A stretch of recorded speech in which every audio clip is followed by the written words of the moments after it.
Danas pričamo o načinu uzgoja koji me iz godine u godinu iznova oduševljava.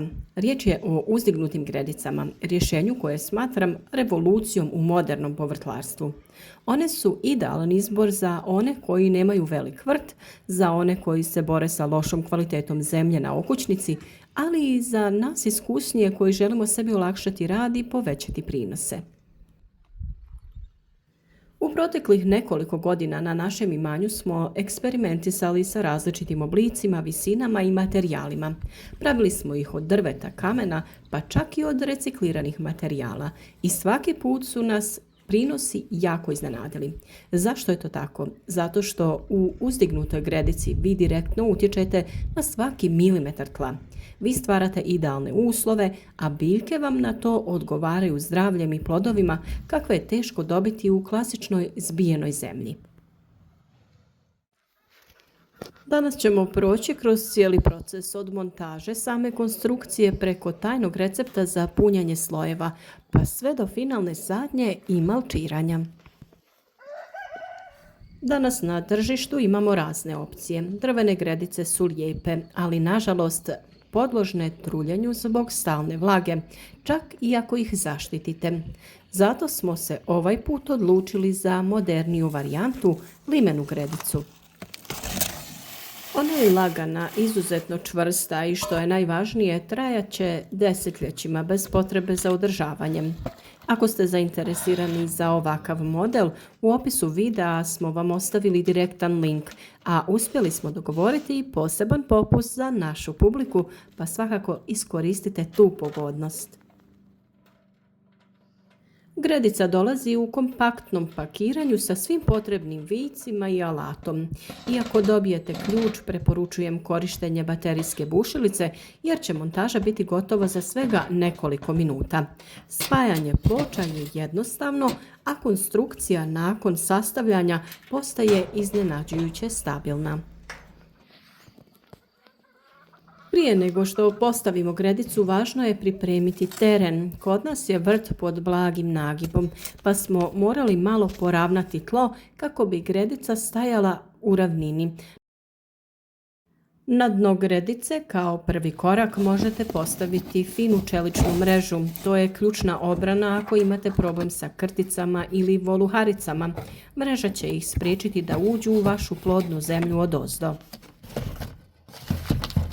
Nakon mreže stavljamo sloj običnog kartona.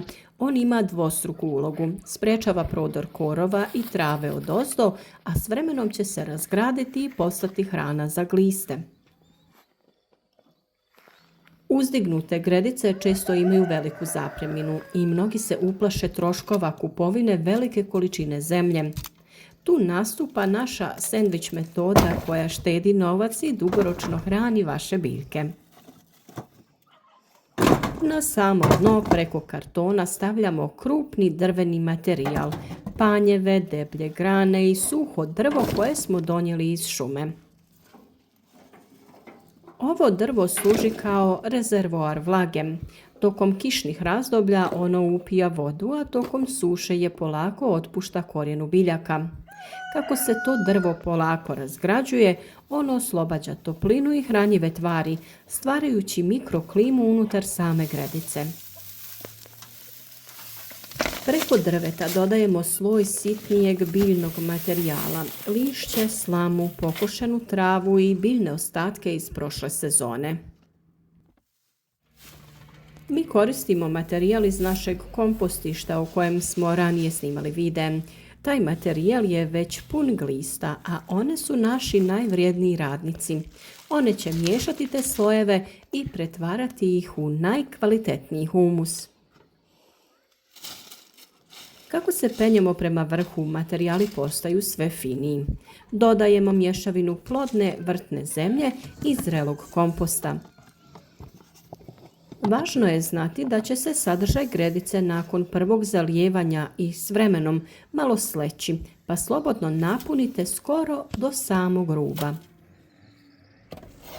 Na sam vrh dodajemo najkvalitetniji sloj, supstrat obogaćen kokosovim vlaknima.